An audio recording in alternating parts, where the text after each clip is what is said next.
करत करत अभ्यास थे जलमत हो सुजान, राशि आवत जात पे पाथर पड़े निशान। सर ने अपनी उम्र की 33 साल आर्मी के लिए दिया। मुझे अंग्रेजी बोलना आती नहीं थी, सारे दोस्त मुझ पे हंसते थे।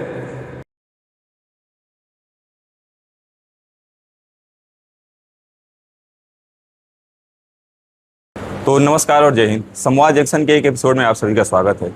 आज हमारे साथ जो गेस्ट हैं, मैं उनके बारे में बताने से पहले थोड़ी सी मैं अपनी मनोदशा आपके सामने रखूंगा।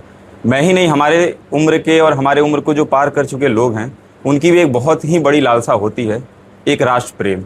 राष्ट्र प्रेम हम सबके लिए एक बहुत ही गर्व की बात होती है। हमने अपने दादाजी से, अपनी माताओं से ये कहानियाँ सुनी हैं, महाराणा प्रताप, शिवाजी से लेकर भगत सिंह से लेकर सुभाष चंद्र बोस से लेकर महात्मा गांधी तक की कहानियाँ। उन्होंने राष्ट्र प्रेम की एक अलग ही गाथा गढ़ी है। और आज के समय उस प्रकार की गाथाओं को गढ़ना हमारे लिए मुश्किल है, लेकिन एक ही जरिया है जिसके थ्रू हम अपने आप को राष्ट्रभक्त घोषित कर पाते हैं। वो है अपने सेना में जाकर सेना के लिए कार्यरत होना, और एक राष्ट्र प्रेम की अलग ही दुनिया में हम अपने आप को रख कर देखते हैं। तो आज हमारे साथ उसी एक राष्ट्र प्रेम की, कह सकते हैं, एक एग्जाम्पल के तौर पे हमारे साथ सर हैं, हमारे साथ एस एल कपूर सर हैं। बहुत बहुत धन्यवाद सर आपका समय देने के लिए हमारे। Thank you. तो हम शुरू करेंगे इस बातचीत को। उससे पहले मैं थोड़ी सी सर के बारे में बता देता हूँ। सर ने अपने जीवन के लगभग 33 साल, हमारी उम्र भी उतनी नहीं है, मैं कहते हुए भी छोटा इसमें लगूंगा, कि सर ने अपनी उम्र की 33 साल आर्मी के लिए दिया। और एक ये फेज़ तो था ही, लेकिन उसके बाद इनके अंदर की एक कर्मठता कह सकते हैं, जो डिसिप्लिन इन्होंने थ्रू आउट ईयर बिल्ड किया, उससे रिटायरमेंट की भी ज़रूरत नहीं पड़ी। इन्होंने रिटायरमेंट तो लिया फ़ौज से, लेकिन उसके बाद आज भी कार्यरत हैं, अपने कामों को करते हैं। कॉलेजेस के अंदर डीन और प्रॉक्टर फर्स्ट ईयर के रूप में काम कर रहे हैं। तो सर, आप अपने अनुभव को थोड़ी बहुत हमसे साझा करिए। कैसा रहा रिटायरमेंट के वक्त का जो अनुभव, और उसके बाद आपने क्या सोचकर कॉलेजेस में आने का सोचा कि मैं अब आगे और सर्व करूंगा इसमें? देखिए, ऐसा है, रिटायरमेंट एक मानसिक स्थिति है। कोई आदमी रिटायर तब होता है जब वह अपने मन को बना लेता है कि मैं अब थक गया हूँ। अगर आपके मन में थकान नहीं है तो आप रिटायर नहीं हैं। yes. आर्मी से रिटायर हुए तो क्या हुआ? कार्य करने की क्षमता थी, और प्रभु के आशीर्वाद से मैंने पढ़ाई भी की थी। मैंने IIT कानपुर से M.Tech किया हुआ है। तो मेरे को मौका मिला आर्मी से रिटायर होने के बाद एकेडमिक्स में आने का। हालांकि मैं बहुत इच्छा नहीं थी मेरी आने की उस वक्त। मैं आर्मी में जब छोड़ के आया तो मुझे बहुत सारे ऑफ़र थे प्राइवेट इंडस्ट्री से, बहुत हाई पैकेज पर, बिकॉज मैं आर्मी में बहुत अच्छी जगह काम करता था, जहाँ प्राइवेट इंडस्ट्री से मेरा बहुत संबंध हुआ करता था।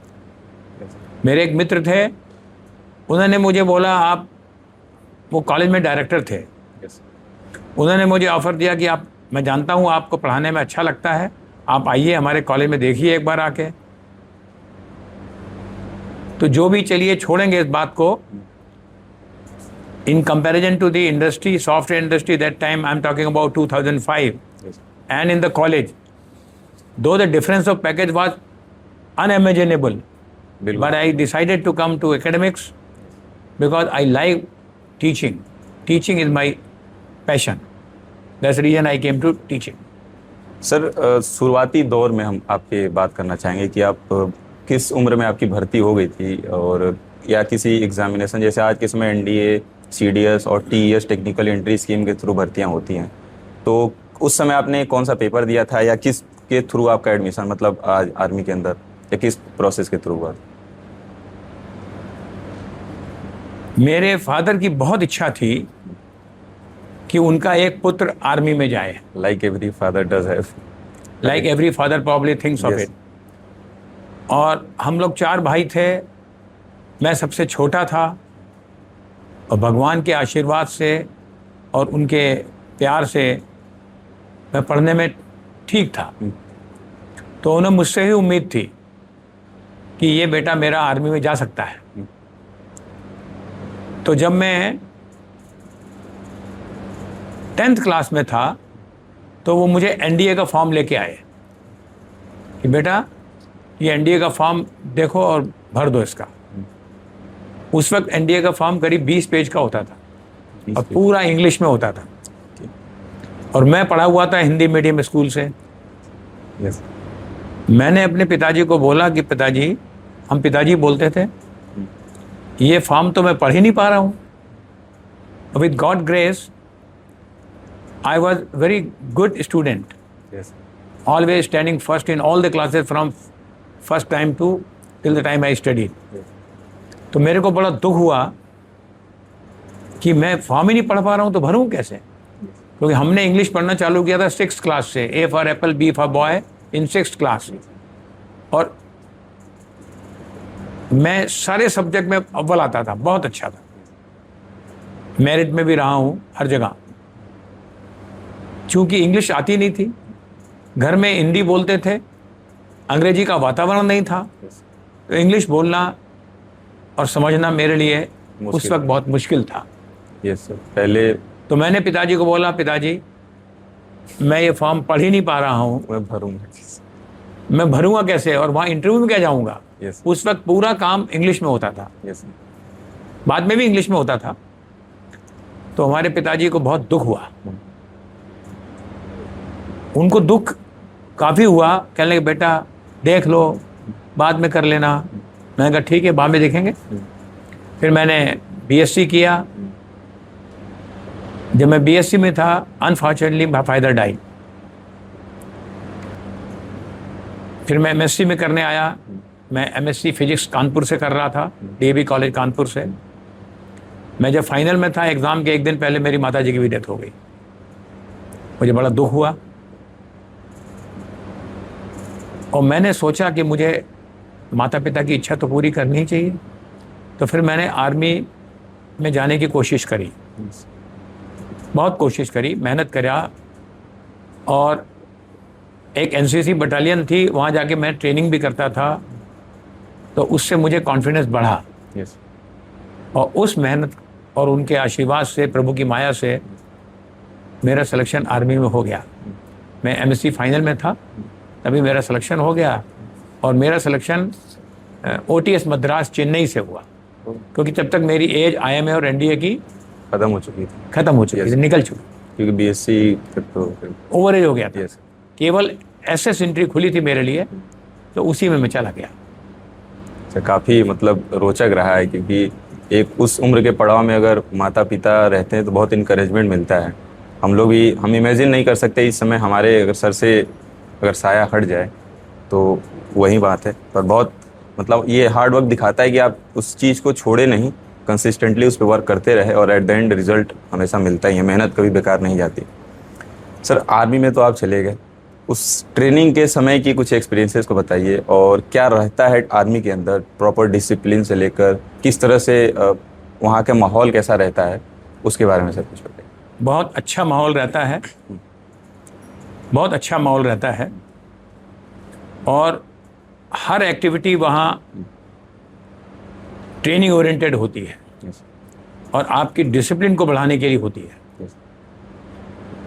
तो आर्मी की जो ट्रेनिंग है वो डिसिप्लिन, ऑनेस्टी और हार्ड वर्क, इन तीनों चीज़ों को सिखाती है।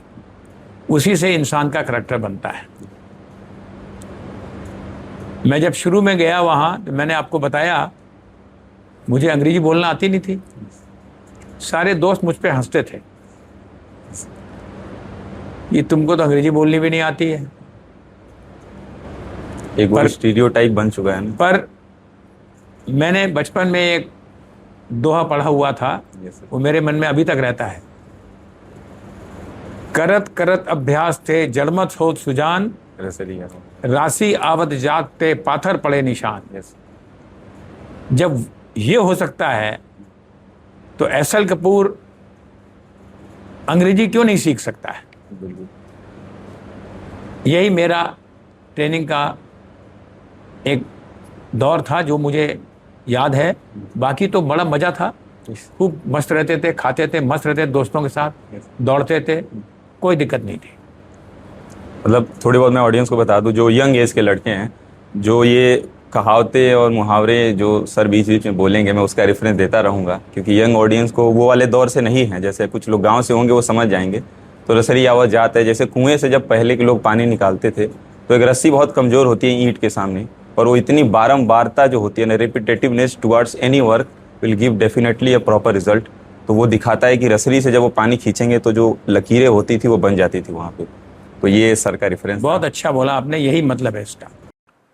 So this video is sponsored by campus cafe. अगर आपको भी कॉलेज की कैंटीन्स में फूड ऑर्डर करने में घंटों लाइन में लगना पड़ता है तो ऐप के दिए गए लिंक पर क्लिक करें और आप अपने फूड को ऑर्डर कर सकते हैं और आपको घंटों लाइन में नहीं लगना पड़ेगा। आपको बता दें कि ऐप ट्रस्टेड है और वेरीफाइड इसलिए है क्योंकि पिछले 20 दिनों के अंदर 10,000 से अधिक ऑर्डर हमारे ऐप से किए गए हैं। तो जाइए, क्लिक करिए और ऑर्डर करिए and enjoy your meal. Let's watch the video.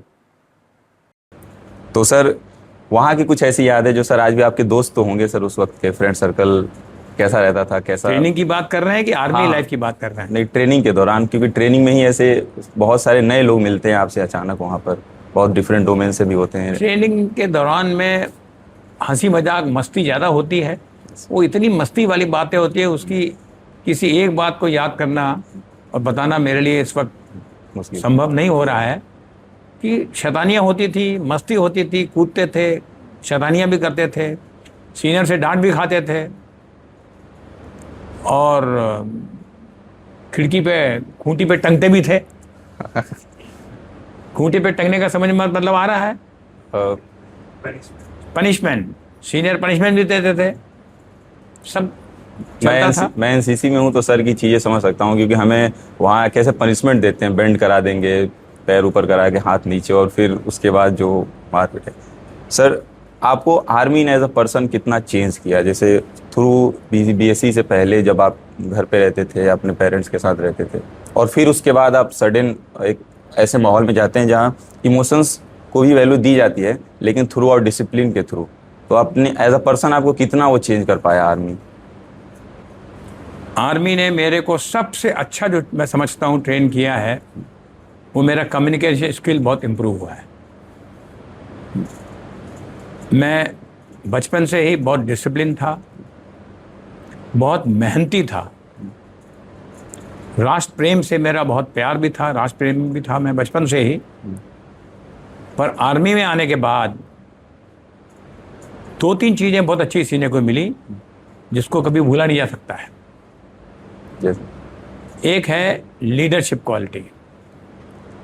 जब आप पढ़ते हैं, आप लीड करना नहीं जानते हैं, कैसे लीड किया जाता है। आर्मी है या डिफेंस फोर्सेज हैं जो अपने ऑफिसर्स को कैसे लीड करते हैं ये बताता है। अब मैं आपको बताऊंगा लीड का मतलब क्या होता है।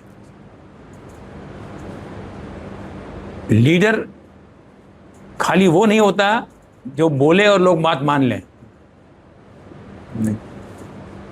जो तुम्हारे अंडर में काम करते हैं उन्हें ये मंजूर होना चाहिए कि जो मेरे बात कर रहा है वो हमारा लीडर है, जो ये बोलेगा वो मैं करूँगा। वो एक्चुअली लीडरशिप होता है। और लीडरशिप ऐसे ही डेवलप नहीं होती है। लीडरशिप डेवलप होने के लिए 2 चीज़ें बहुत ज़रूरी हैं। एक, आप दूसरों को वही करने को कहें जो आप खुद कर सकते हैं। मोस्ट, अगर आप ईमानदारी से काम करना चाहते हैं तभी आपके सबऑर्डिनेट ईमानदार बनेंगे। अगर आपके मन में ईमानदारी नहीं है तो आप अपने सबऑर्डिनेट को कभी ईमानदार नहीं बना सकते। लीड बाय द एग्जाम्पल, जो लीड बाय एग्जाम्पल कहा जाता है फौज के। दूसरा, उनके प्रति संवेदना होनी चाहिए। लीडर के प्रति, अगर आप लीडर को अपने सबऑर्डिनेट के प्रति संवेदना होनी बहुत ज़रूरी है। अगर आप संवेदना नहीं दिखाते उनके प्रति तो आप असली लीडर हो ही नहीं सकते। यही इन डिफरेंट होता है, डिफरेंस है लीडर और मैनेजर में। जो मैनेजर होता है साम दाम भेद दंड अपना काम कराता है। Yes sir. जो लीडर होता है वो अपने सबऑर्डिनेट से काम भी कराता है पर साम दाम दंड भेद नहीं लगाता है।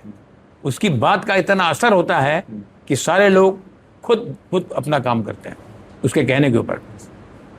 सर ने जो बात बताई वो बहुत ही एक वजन रखती है इस चीज़ पे कि कि हमेशा लीड बाय योर एग्जाम्पल। चीज़ें ऐसी होनी चाहिए जो खुद ब खुद सामने आ जाए कि भाई ये आदमी कैपेबल है, करता है, और बिना कहे।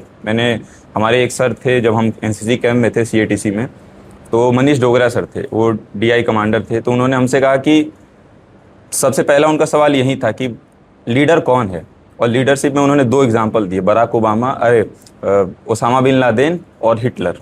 उन्होंने पूछा कि क्या ये दोनों लीडर थे, तो उस पर हमसे उन्होंने 2 दिन बात की। तो सर ने जो चीज़ कहा ना, वो बहुत ही हद तक सार्थक करता है इन सारी चीज़ों को।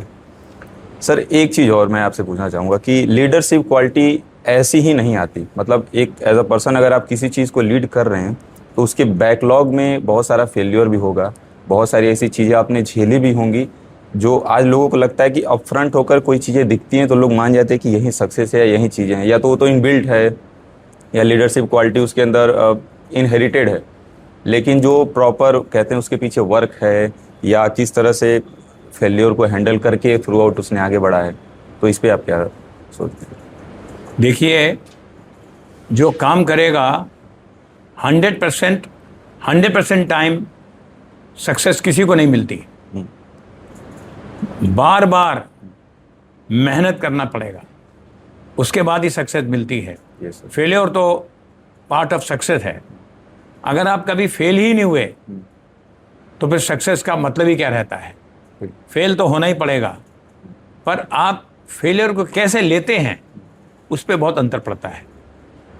लीडर कभी भी अपने सबऑर्डिनेट के फेलियर को उसका फेलियर नहीं समझता है, अपना फेलियर समझ के डिसीजन लेता है।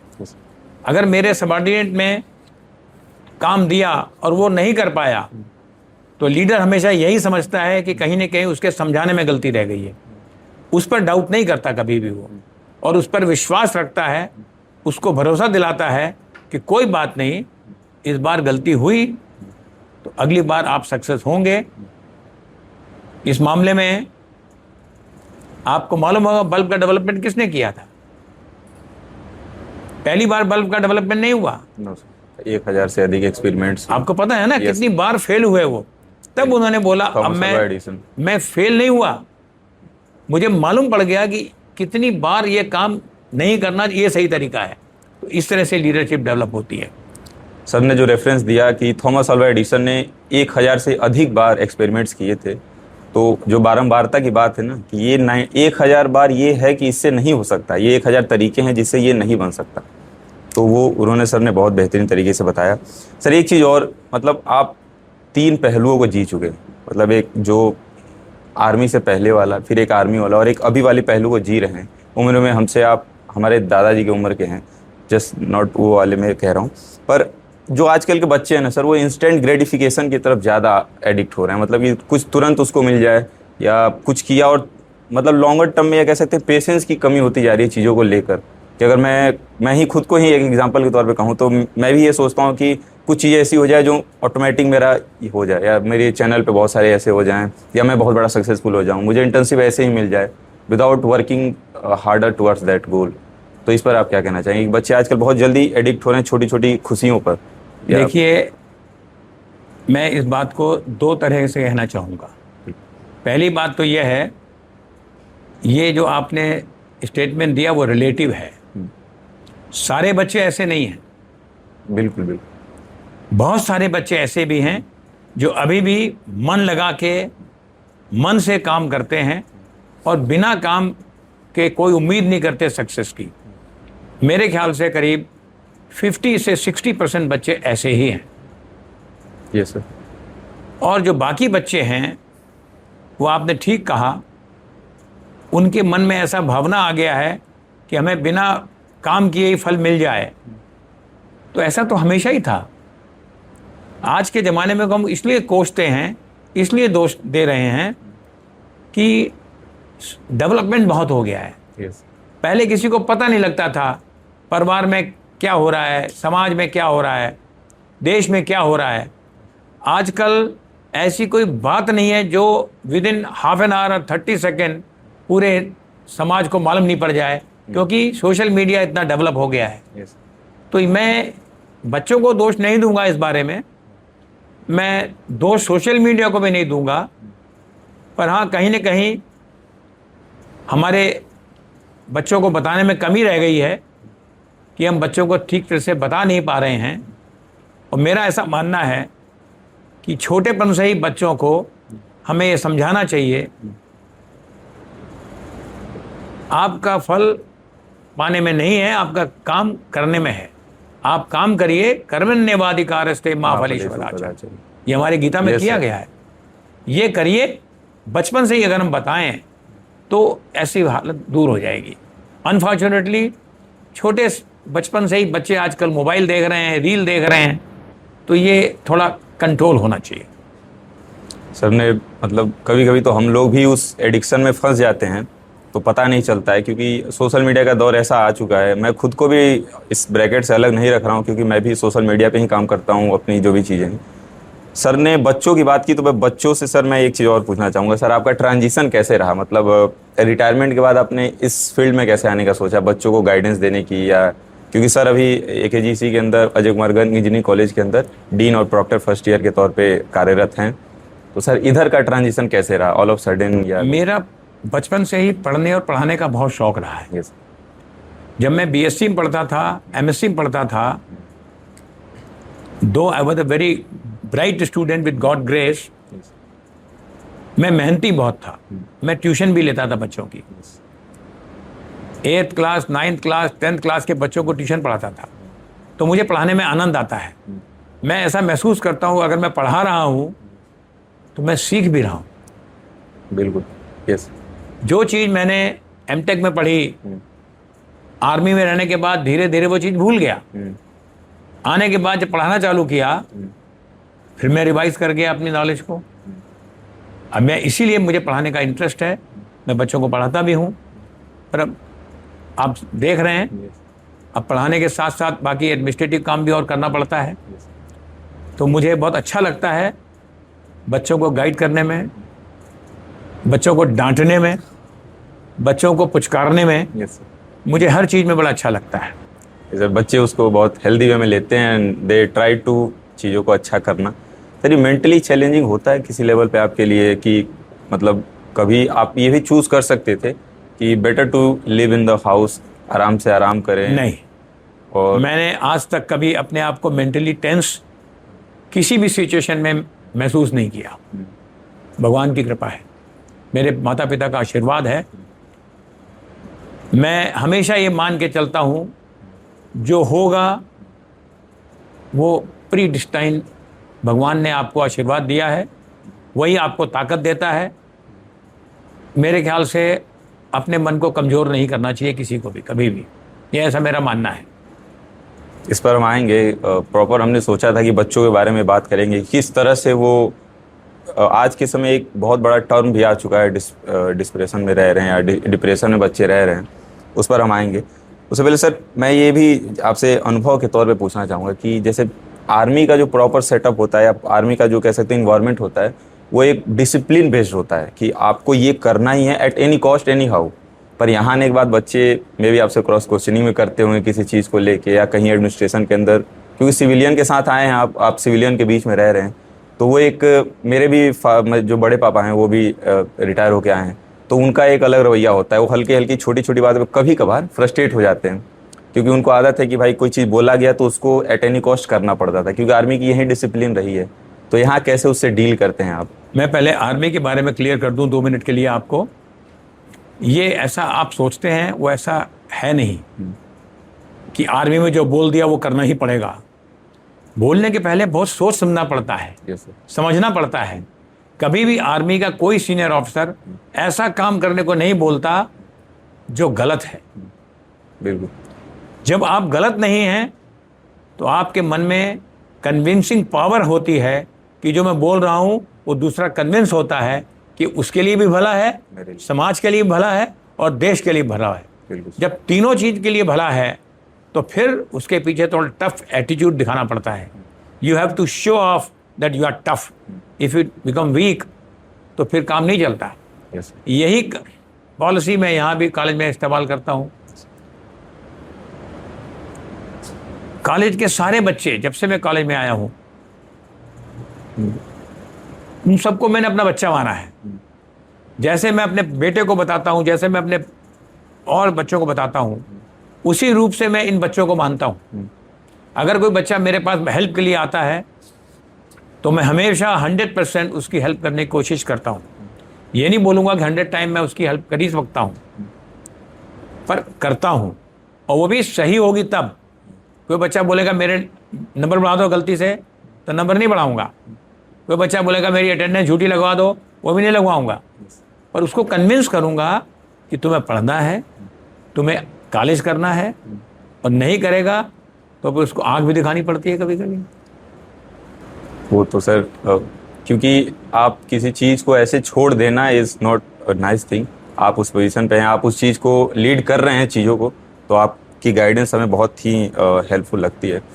सर यहाँ बच्चों के साथ आपका किस तरह से, आप कैसे इंटरेक्शन रहा है, किस तरह से बच्चों से आपकी बातचीत रही है, या किस तरह के बच्चे आपको मिले, क्योंकि उस एरा से फिर इधर, और आपकी उम्र भी हो चुकी है कि आप एज अ नॉट, मैं वो उसमें नहीं कह रहा हूँ कि पर यह है कि आपकी उम्र भी हो चुकी है, आप थोड़े बहुत रिलैक्स होकर सोचते होंगे क्योंकि आप इतने अनुभव हो चुका है। और बच्चे आजकल डेस्परेट हो जाते हैं, थोड़ी छोटी छोटी बातों पे घबरा जाते हैं, तो उस चीज़ से आप कैसे डील करते हैं बात? मुझे बच्चों से बात करना बहुत अच्छा लगता है। यस अगर मैं अकेला बैठूं तो बोर हो जाता हूँ, यस इसीलिए मैं घर में नहीं बैठा हूँ। अगर मैं घर में बैठा होता तो जिस हिसाब से आप मुझे बोल रहे हैं बहुत हेल्दी हैं, फिट हैं, शायद वो ना होता। मैं कॉलेज में आ रहा हूं, पैसा सबको अच्छा लगता है, पर मेरा प्राइमरी पर्पस इसलिए नहीं आना है यहाँ। मेरा प्राइमरी पर्पस है, आऊँगा, बच्चों को कुछ कंट्रीब्यूट करूँगा, खुद भी फिट रहूँगा, उनको भी समाज के लिए अच्छा फिट करूँगा, ये मेरा पर्पस है। और जहाँ तक बच्चों के बारे में आपने पूछा, सारे बच्चे जिनको मैंने पढ़ाया है, मैं करीब 2006 से बच्चों को 5 से बच्चों को पढ़ा रहा हूँ। यस मेरे पास बच्चों के मैसेज आते हैं, बच्चे मेरी बर्थडे पे मुझे विश करते हैं, होली दिवाली विश करते हैं, न्यू ईयर ग्रीटिंग भेजते हैं, और आज के नहीं, पुराने बच्चे भी, सब अभी भी जिनको मैंने धमकाया था, डांटा था, वो भी बहुत प्यार करते हैं। बहुत अच्छी बात है, भगवान की कृपा है। हमने भी देखा है, हमारे 3 साल हो गए हैं लगभग इस कॉलेज के अंदर, और सर से कभी भी इस तरह की चीज़ें, क्योंकि हमारे फेयरवेल होता है तो सर वहाँ आते हैं, बच्चों के साथ मिलते हैं, बातचीत करते हैं। सर ये तो एक रहा ही सिलसिला। सर आप थ्रू आउट अपने आप को कैसे हेल्दी और फिट कैसे रखते हैं, मतलब इस पे, क्योंकि आज के इसमें बहुत मिथ हो चुका है, लोग लोहा उठाते हैं, डंबल जिम एंड ऑल। आपने इस उम्र में भी नज़र ना लगे, गॉड ग्रेस टचवुड, आप और अच्छा हेल्दी स्वस्थ रहें। हेल्दी रहने के मेरे हिसाब से 2-3 मापदंड है। यस सबसे बड़ा मापदंड है, अपने आप को जहाँ तक हो सके टेंशन से दूर रखें, भगवान का नाम हमेशा मन में रखें, अपने परिवार से, समाज से मोहब्बत करें, और 2 चीज़ें बहुत ज़रूरी हैं, वो शायद आपको अच्छा नहीं लगेगा मेरा बोलना, कम खाएं। यस कम खाना अच्छी सेहत के लिए बहुत ज़रूरी है। कम खाने का मतलब ये नहीं आप खाना ना खाएं। अगर आपको 4 रोटी की भूख है तो आप 3 रोटी खाएं, 1 रोटी छोड़ दें, वो मुझे लगता है आप हेल्थ को फ़ायदा करती है। और दूसरी बात है, वॉक करें, योगा करें। मैं रोज़, कम खाने का मैंने बता ही दिया है। यस आप कितनी भी चीज़ मेरे सामने रखें, मैं तभी खाऊंगा जब मैं खाना चाहूँगा, ऐसे नहीं खाता मैं, चाहे कुछ भी दे दें। दूसरी बात, मैं रोज़ वॉक करता हूँ, आपने देखा होगा इस कॉलेज में शायद सबसे ज़्यादा वॉक मैं ही करता हूँ। और दूसरी बात, वॉक करने के साथ साथ आप योगा करें, एक्सरसाइज करें, उससे आपकी बॉडी की फ्लेक्सिबिलिटी बनी रहती है। ये 3-4 चीज़ें बहुत ज़रूरी हैं। मतलब इस उम्र में अगर आप इस तरह से फिट हैं तो वो दिखाता है कि आपका डेडिकेशन, डिसिप्लिन और कंट्रोल, मैं स्पेसिफिक करना चाहूँगा, हो सकता है बड़ी मुँह छोटी मुँह बड़ी बात कर रहा हूँ, कंट्रोल होना चीज़ों के ऊपर बहुत इंपॉर्टेंट है। सर ने जैसे कहा ना कि भूख से 1 रोटी कम, अगर आपको जितनी भूख है उससे कम खाएं तो वो आपके अंदर की भूख को बनाए रखेगा। इसी के साथ सर प्रेशर को कैसे आप हैंडल करते हैं, एनी हाउ, क्योंकि ये बहुत सारी ये चीज़ें बच्चे देखेंगे हमारा। मैं प्रेशर महसूस ही नहीं करता हूँ तो हैंडल क्यों करूँगा? मुझे किसी चीज़ का प्रेशर नहीं है। मैं प्रेशर लेता ही नहीं हूँ। मैं अपने आप को हर काम के लिए हमेशा तैयार रखता हूँ। आप अगर मुझे बोलेंगे ये काम करना है, मैं करने को तैयार हूँ। प्रेशर हमेशा दो चीज़ों का होता है। किसी काम से कभी प्रेशर नहीं होता है, प्रेशर की पेंडेंसी को लेके प्रेशर होता है। आपको काम करना है और आप उसको पेंड किए जा रहे हैं, आज नहीं करूँगा, कल नहीं करूँगा, परसों करूँगा। उसका जो पेंडिंग काम होता है उसका टेंशन आपको हो सकता है। इसलिए मेरी राय ये होगी कि जो भी आप काम करना आपको मिला है उसको तुरंत सही तरीके से जितनी शीघ्र वो काम पूरा कर सकें करें, फिर आपको कोई टेंशन नहीं होगा। अपने काम को पेंडिंग ना रखें। वही है कि प्रोक्रास्टिनेट ना करें, चीज़ों को जब है उसी वक्त करें। डिले करने पर और भी बर्डन बढ़ता जाएगा बैकलॉग की रूप में। सर एक चीज़ और था कि जैसे आपने एक आर्मी वर्ल्ड देखा और एकेडमिक वर्ल्ड देखा, इन दोनों में चैलेंजिंग कौन सा लगा आपको, या अभी आप दोनों को अगर कंपैरेटिवली देखने चाहेंगे? चैलेंजिंग मैं नहीं बोलूँगा, मैं ये बोलूँगा मुझे अच्छा आर्मी लगा। अगर मुझे अभी भी आर्मी वाले बोले कि कपूर साहब आप आइए, आपको 10 साल और नौकरी करनी है, तो आज ही उठ के चला जाऊँगा, आर्मी ज्वाइन कर लूँगा। उससे अच्छा ऑर्गेनाइजेशन मैंने कोई भी नहीं देखा। सर एक चीज़ और कि यही एक दिखाता है कि आर्मी के ऊपर आज तक लोग सवाल क्यों नहीं उठाते, क्योंकि वो दुनिया की ही नहीं बहुत ही बेस्ट ऑर्गेनाइजेशन है कि एनी पर्पज़ आप किसी भी एंगल से आप उठा के देखेंगे आप पाएंगे कि सबसे बेस्ट अगर कोई ऑर्गेनाइजेशन है तो आर्मी है, और हर एक बंदा उसमें सर्व करना चाहता है चीज़ों को लेकर। सर एक चीज़ और था सर, आप फ्री टाइम में आपको कैसे अपने आप को रखते हैं? क्या बुक्स पढ़ते हैं या एंजॉयमेंट का आपका जरिया क्या है? फ्री टाइम में मैं पढ़ता तो हुई हूँ, उससे भी एक जरूरी काम करता हूँ, अपनी पत्नी को हमेशा खुश रखता हूँ। यस। अगर पत्नी खुश है तो फ्री टाइम जब है उसके साथ गुजारिए, उसको घुमाइए, जो वो बोले वो करिए, तो आप फ्री टाइम ऐसे निकल जाता है। यस सर, परिवार के साथ समय व्यतीत करना है, परिवार के साथ गुजारना पड़ेगा, और परिवार में सबसे बड़ा रोल पत्नी है। मेरी उस उम्र में बच्चे तो बड़े हो गए हैं, उनके बच्चे हो गए हैं अब। Yes sir. मेरा संगी साथी इस वक्त सबसे बड़ा साथ कौन है? मेरी पत्नी। यस। उसके साथ रहता हूँ, खुश रहता हूँ।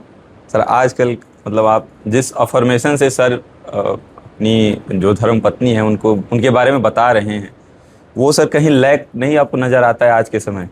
या जो लोग आजकल लिव इन हो गया या बहुत सारी चीज़ें ऐसी आ गई हैं और लोग शादी से भाग रहे हैं, मैरिटल रेट जो है वो कम होता जा रहा है। मेरे ख्याल से ये एक दुर्भाग्य का विषय है। थोड़ा और ऐसा होना नहीं चाहिए, पर ठीक है, धीरे धीरे ये भी समय निकल जाएगा, फिर वही समय आएगा जो होता है, समय के अनुसार बदलता है। आपकी बात सही है, जो चीज़ें भी हो रही हैं समाज में वो नहीं होनी चाहिए, पर हम अपने बच्चों को ट्रेन कर सकते हैं कि समाज में रिलेशनशिप की इम्पोर्टेंस को पहचानिए। Relationship is very important. अगर आप ज़िंदगी में खुश रहना है तो आपको रिलेशनशिप मेंटेन बहुत ज़रूरी है करना। अगर आपका कोई भी किसी से रिलेशन नहीं है तो अकेले बैठे रोते रहिए, कोई पूछने वाला नहीं है। तो रिलेशनशिप करना बहुत ज़रूरी है आपके लिए। सर जैसे मैं देखता हूँ सोशल मीडिया पे सर, बहुत हमारी उम्र के, हमसे 4-5 साल बड़े, मतलब वो लोग रिलेशनशिप पर बहुत ज़्यादा एडवाइस देते हैं, लेकिन आप सर लगभग कई चीज़ों को देखने के बाद आप कैसे देखते हैं रिलेशनशिप को? जैसे दोस्तों के साथ या अपनी जो अर्धांगिनी है उनके साथ, या फिर बाहर के जैसे यहाँ कॉर्पोरेट के लोग हैं, कॉलेज के लोग हैं, तो इन चीज़ों को कैसे मैनेज करना है? क्योंकि लोग एक बर्डन बढ़ता है तो उस पर फ्रस्ट्रेट हो जाते हैं। सबके साथ रिलेशन मेंटेन करना ज़रूरी है। सबके लिए समयानुसार सबको अलग अलग समय मिलना चाहिए। इस वक्त मैं बैठा हूँ तो मुझे अपनी पत्नी की चिंता करने की ज़रूरत नहीं है, क्योंकि मैं इस वक्त प्रोफेशनल काम कर रहा हूँ। मैं अपना रिलेशन अपने बच्चों से मेंटेन करके रखूँ। जब मैं घर में जाता हूँ तो मैं इस बात को टोटली भूल जाता हूँ कि मैं कॉलेज में प्रोफेसर हूँ। मैं अपनी पत्नी से रिलेशन मेंटेन करता हूँ, उसे वॉक पे ले जाता हूँ, उससे पिक्चर दिखाने ले जाता हूँ, उसके साथ सब्जी खरीदने जाता हूँ। तो मेरे रिलेशन पत्नी से वैसे मेंटेन होते हैं। रिलेशन सबको मेंटेन करने हैं। एक रिलेशन मेंटेन करने के लिए ज़रूरी नहीं है कि आपको दूसरे रिलेशन को कम या तोड़ना पड़े, पर हर एक के लिए समय अनुसार समय निकालना पड़ता है, किसी को ज़्यादा समय, किसी को कम समय। सर मैनेज करना तो पड़ेगा चीज़ों को लेकर, कोशिश मैनेज करना पड़ेगा, सही बात है।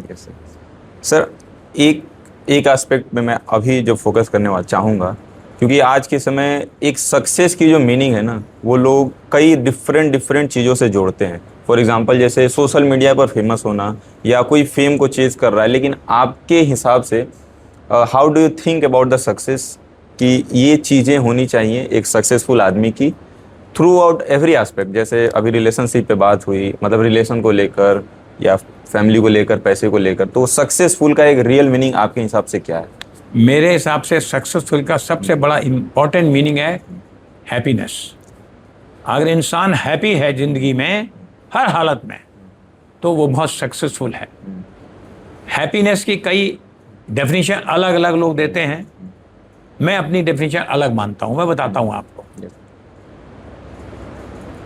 सक्सेस पैसा ज़्यादा कमाने से नहीं होती है। लोगों के मन में ये भ्रम है कि हम जितना पैसा कमा लिया वो बहुत सक्सेसफुल हो गया। ऐसा नहीं है। हैप्पीनेस भी उससे नहीं मिलती है। जितना आपको चाहिए उससे थोड़ा ज्यादा आपके पास होना चाहिए। क्या मतलब हुआ इसका? Happiness is in mathematical term, if I से happiness is equal to the number of requirement You have been met yes divided by requirement you have. yes Success, मैंने बताया आपको, happiness is equal to number of requirement you have met divided by number of requirement you have. yes क्या मतलब हुआ इसका? आप सब mathematics के स्टूडेंट हैं। अगर आपका रिक्वायरमेंट 0 है तो आपकी हैप्पीनेस कितनी है? इन्फिनिटी। yes आपको 100 करोड़ रुपए दे दिए जाएं और आपका रिक्वायरमेंट 200 करोड़ का है, फिर आप दुखी की दुखी कि 100 करोड़ क्यों मिले, 200 करोड़ क्यों नहीं मिले मेरे को? ये हैप्पीनेस और सक्सेस की डेफिनेशन है मेरे मानने से। और सर बच्चों को क्या कहना चाहेंगे कि अगर वो लोग इस चीज़ को अगर चेज आउट कर रहे हैं, उस चीज़ के पीछे भाग रहे हैं, क्योंकि रिक्वायरमेंट सर, अगर मैं टू बी प्रैक्टिकल बात करें तो आज के समय नीड तो बढ़ेगी, क्योंकि आवश्यकताएं हमारी ऐसी हैं कि हमें अगर एक रोटी मिल गया तो हम पनीर, मतलब अपने नीड से बहुत ज़्यादा ऊपर की सोचने लगते हैं। किसी गरीब के लिए रोटी कपड़ा मकान इज़ मस्ट, पर वहीं अमीर है उसके लिए BMW एंड बड़ी बड़ी बिल्डिंग है, ये सारी उसके लिए ज़रूरी हो जाती। तो बच्चे इसमें अपने आप को किस तरह से रखें या किस तरह से अपने आप को फाइंड आउट करें कि नहीं, these are my basic requirements and मैं इस चीज़ पे रहूं और मेरे लिए ये जरूरी। मैं इस बारे में एक और दोहा पढ़ना चाहूँगा। yes. धीरे धीरे रे मना धीरे सब कुछ होए, माली सींचे 100 घड़ा ऋतु आए फल होए। आप बिल्कुल धीरे धीरे चलिए, आपकी सारी इच्छाएं पूरी होंगी। भगवान बहुत दयालु है, जितना आपकी तकदीर में है उससे ज़्यादा देगा आपको।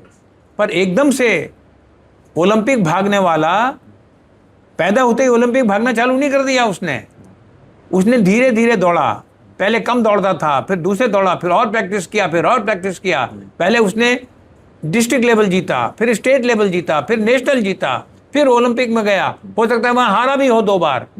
अल्टीमेटली जब समय आया मिलेगा उसको, ओलंपिक मेडल मिल गया। तो यही शिक्षा मैं अपने बच्चों को दूंगा, शांत, धीरे धीरे सब्र करो बेटा, फल मिलेगा।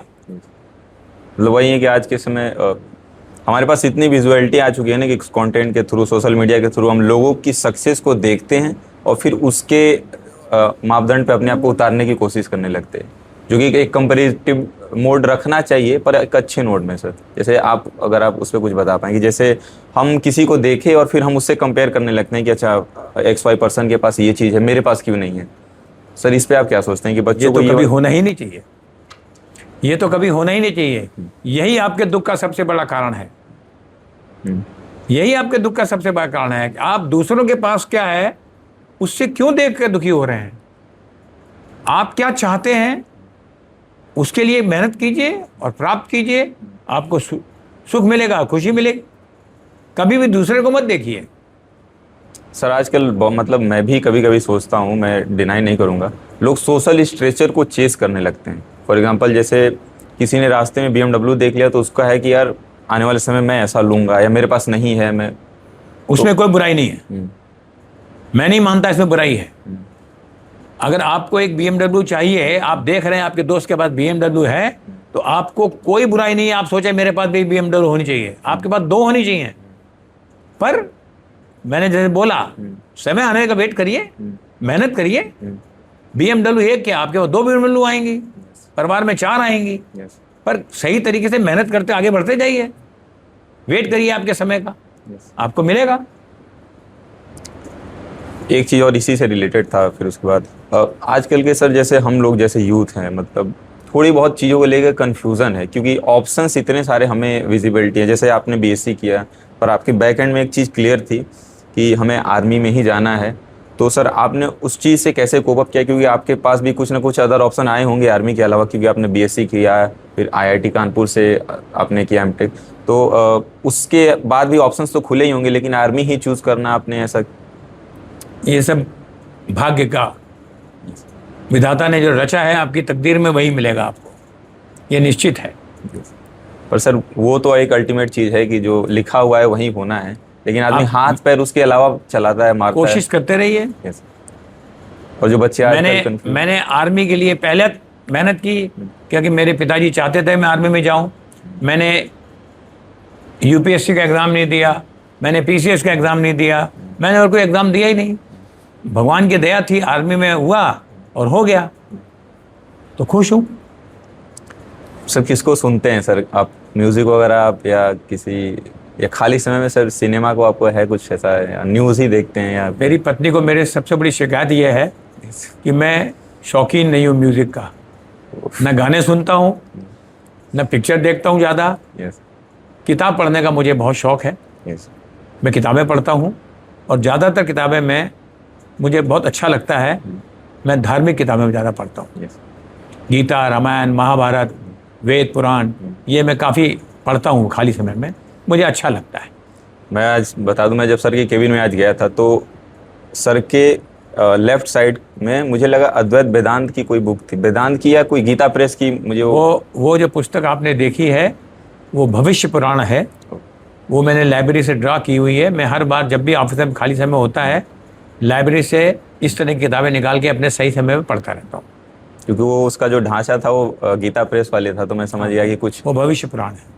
सर कुछ रिकमेंडेशन करना चाहेंगे बच्चों को कि बुक्स पढ़ें, और कौन से कुछ 1 2 3 रिकमेंडेशन आप? पहली रिकमेंडेशन, खुश रहें, सबसे बड़ी बात है। Yes sir. दूसरी रिकमेंडेशन, मेहनत करें।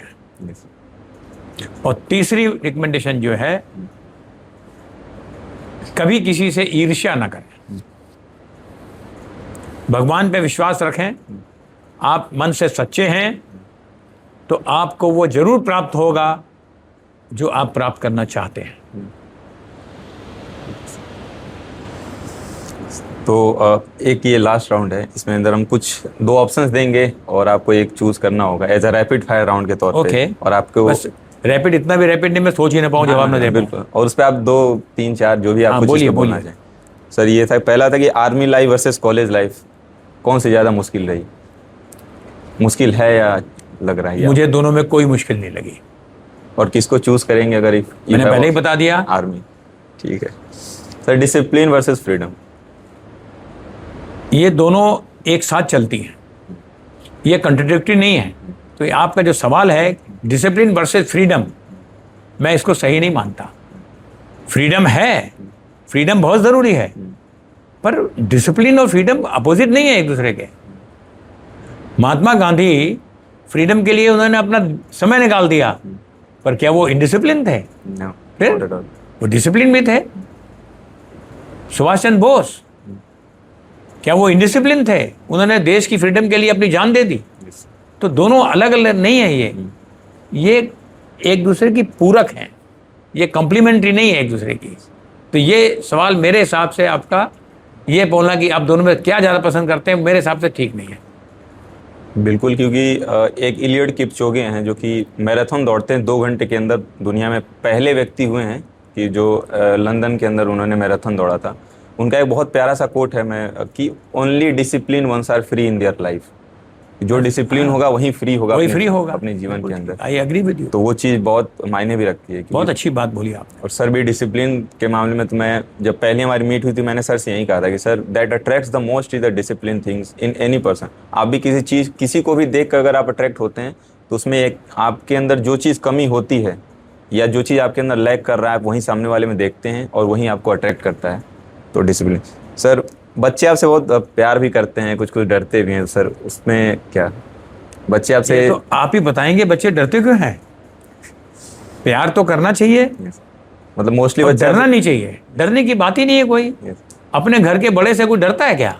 नहीं, बड़ी बात है सर आपने, क्योंकि एज अ फैमिली के तौर पे ही हम लोग यहाँ रहते हैं। हमारी कॉलेज की जो फैमिली है, कुछ भी दिक्कत होती है सर हमेशा से ऑलवेज स्टैंड्स कि हाँ भाई बच्चों की दिक्कत को सॉल्व किया जाए। और सर एक था, आज के ज़माने के स्टूडेंट्स और आपके ज़माने के स्टूडेंट्स में क्या डिफरेंस? बच्चे तब भी शैतान थे, बच्चे अब भी शैतान हैं। ऐसी ऐसी बातें मैं जानता हूं जो बताना नहीं चाहूंगा आपको पब्लिकली। हम सब वही काम करते थे जो बच्चे आज के कर रहे हैं, कोई अंतर नहीं है। और ये मानना कि उस वक्त के बच्चे बहुत अच्छे होते थे, आज के बच्चे बहुत खराब हैं, ये मैं इसको सही नहीं मानता। मतलब कुछ डिफरेंस दिखा सर उस समय के बच्चों में और आज के? उस वक्त फैसिलिटी कम थी, इस वक्त फैसिलिटी ज़्यादा है। तो मैं बोलता हूँ कि इस वक्त बच्चे को ल्योर करने के साधन ज़्यादा हैं, उस वक्त बच्चे को ल्योर करने के साधन कम होते थे। यही अंतर है और कोई अंतर नहीं है। सर आर्मी के अंदर कोई बहुत मुश्किल दिन और कॉलेज के अंदर कोई बहुत मुश्किल दिन ऐसा रहा जिस दिन लगा कि आपको फील हुआ कि it's a tough day for me? या आप सर ने तो पहले ही बता रखा है कि कोई मुश्किल? ऐसा कोई मुश्किल दिन मुझे याद नहीं आ रहा है। यस। नेक्स्ट, अब हम इसके कॉलेज में भी कोई ऐसा मुश्किल दिन याद नहीं आ रहा है। कॉलेज तो क्या ही मुश्किल होगा जब आपने एक बड़े पड़ाव को पार कर लिया, तो कॉलेज तो सर लास्ट हम इस चीज़ को ख़त्म सम अप करना चाहेंगे।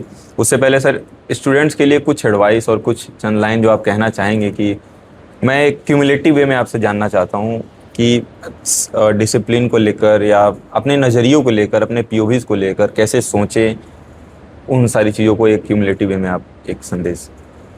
अपने विद्यार्थियों के लिए मैं एक ही बात कहना चाहूँगा, आप बहुत अच्छे हैं, आप जो चाहते हैं वो मिलेगा। शांत रखिए अपने आप को, बेचैन मत होइए। और एक बड़ा अच्छा संस्कृत का दोहा है, वो मैं, आप चूंकि अंत कर रहे हैं, मैं भी उसी से अंत करना चाहूँगा। ये शायद आपने सुना भी हो।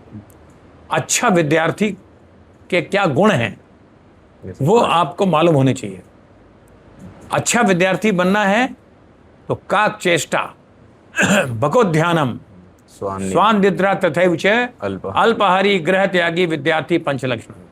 ये 5 लक्षण अपने आप में पैदा कीजिए, आप एक उच्चतम विद्यार्थी बनेंगे और 100% बनेंगे, ये मेरा ऐसा मानना है। तो थोड़ा सा और इसको एलोबरेट कर दें, क्योंकि बच्चे आजकल मैंने जैसा बताया कि थोड़ा जेनजी, जो मैं भी खुद जेनजी हूँ, तो जो हिंदी के भी थोड़े कठिन वर्ड्स हैं वो नहीं समझ पाते हैं बच्चे, तो इसको थोड़ा और विद्यार्थी के 5 वर्ड। काक चेष्टा मतलब आप सबने कौवे की कहानी सुनी होगी। यस। एक कौवा प्यासा था। यस। उसको प्यास लग रही थी, उसकी जान निकलने वाली थी। यस। उसने देखा एक घड़ा है, घड़े में गया, जान बच गई। देखा, चोंच मारी, पानी मुंह में नहीं आया क्योंकि पानी बहुत नीचे था। उसने चेष्टा की। क्या चेष्टा की? पानी ऊपर लाने की। एक एक टुकड़ा पत्थर का लाया, पानी में डाला, डालता गया, डालता गया, डालता गया, पानी ऊपर आया, चोंच में पिया और कांव कांव करके उड़ गया। ये है काक चेष्टा। भगवद्ध्यानम, बगला एक टांग पे पानी में खड़ा रहता है, उसका पर्पस क्या है? मछली आए झट लपक ले उसको। वो 2 टांग पे क्यों नहीं खड़ा होता है? अगर वो 2 टांग पे खड़ा होगा तो ज्यादा एरिया कवर करेगा, तो इसलिए उसके एरिया से मछली बाहर चली जाएगी, पहुंच नहीं मार पाएगा। तो एक टांग पे खड़ा होके कंसंट्रेट करता है। जिस तरह अर्जुन ने केवल मछली की आंख को देखा था, इसी तरह से वो भी एक टांग पे खड़ा होकर मछली का इंतजार करता है। बको ध्यानम, स्वान निद्रा, कुत्ते की नींद। जब मौका मिले सो लो, सोने का समय नहीं होता है, जब कोई समय नहीं है सो लो, फ्रेश हो जाओगे, वो स्वान निद्रा है। और अल्पाहारी, अल्पाहारी मैंने पहले ही बताया था आपको, जितनी भूख है उससे एक रोटी कम खाओ। और गृह त्यागी। आजकल के बच्चों में सबसे बड़ी प्रॉब्लम जो मैं फेस करता हूँ इस कॉलेज में, बच्चे घर जाने की जल्दी में रहते हैं, मम्मी से मिलना है, पापा से मिलना है। अरे भाई, अब तुम स्टूडेंट हो गए हो, तुम गृह त्यागी बन जाओ। जितना घर का याद रखोगे, मैं घर को त्यागने को नहीं बोल रहा हूँ, पर जो मेन पक्ष है फोकस पढ़ाई का है वो करो, अच्छे विद्यार्थी बनोगे। बार बार घर नहीं जाना है, छुट्टी में घर जाना आराम से, जल्दी क्या है। वही है कि कुछ पाने की चाह में घर को छोड़ना पड़ता है, तो वो उम्र भी हमारी यही है कि हम कुछ पाने के लिए, आप घर बैठे बैठे कुछ ऐसे ऑटोमेटिक आपके सामने परोसे हुई थाली में नहीं आएगी। सर बहुत बहुत धन्यवाद सर आपका हमारे साथ रहने के लिए, हमें अपना समय दिया बहुमूल्य। और मैं कुछ चीज़ें कहना चाहूँगा, क्योंकि ये हो सकता है बहुत लोग देखेंगे या बहुत लोग नहीं भी देखेंगे, पर हमने सर के साथ जो चीज़ अनुभव की, एक डिसिप्लिन आदमी क्या कुछ कर सकता है। सक्सेस के कई मायने आपके, हमारे और अन्य लोगों के हिसाब से हो सकते हैं। जैसे कहा जाता है इकोनॉमिक्स के अंदर कि every person have their different economic aspect, और उसके हिसाब से डेवलपमेंट का अलग नज़रिया होता है। पर सर ने हमें बताया कि किस तरह से चीज़ों को थ्रू आउट आप बैलेंस कर सकते हैं। बैलेंस कहने का मतलब है कि अपने पारिवारिक जीवन को भी, अपने लोगों के साथ भी, और जहाँ आप काम कर रहे हैं उस इन्वायरमेंट को भी बैलेंस कर सकते हैं। साथ ही साथ एक डिसिप्लिन, और इस उम्र में फिट होना, काम करते रहना। मुझे लगता है सर की उम्र 70 से प्लस ही होगी, 70 से प्लस होगी सर आपकी एज। बिल्कुल, आई एम ओवर 70। तो इस उम्र में भी अपने आप को स्वस्थ रखना, नज़र ना लगे, पर एक बहुत ही मुश्किल काम है। क्योंकि मैं देखता हूँ मेरी ही उम्र के लड़के हैं जो बहुत स्ट्रगल करते हैं सांस लेने में, उनको थोड़ी सी दौड़ करा दो तो वो थक जाते हैं। लेकिन सर इस उम्र में बहुत खुद को मेंटेन रखना, खुद के मतलब चेहरे पे लाइट पता चलता है कि आदमी has been work throughout their life की, हाँ इस लेवल पे। तो ये एक हमारे लिए मोटिवेशन का जरिया होता है। बहुत सारे बच्चे हमारे से बात होती है कॉलेज में तो थोड़े डरते हैं, पर मैं उनसे हमेशा कहता हूँ कि जहाँ डर है वहाँ तुम्हें कुछ ना कुछ सीखने को ज़रूर मिलेगा, क्योंकि वो तुम्हारे अंदर कमी है। तो इसी नोट के साथ हम इस चीज़ को ख़त्म करना चाहेंगे। एक बार और मैं तहे दिल से धन्यवाद करना चाहूँगा सर आपका कि आपने हमें अपना बहुमूल्य समय दिया। मैं भी बहुत बहुत धन्यवाद देना चाहता हूँ आपको और आपकी टीम को कि मुझे अपने विचार प्रकट करने के अवसर दिया आपने। और मैं चाहता हूँ इस अवसर से बच्चे हमारे फ़ायदा उठाएं, मुझे बड़ी खुशी मिलेगी। धन्यवाद।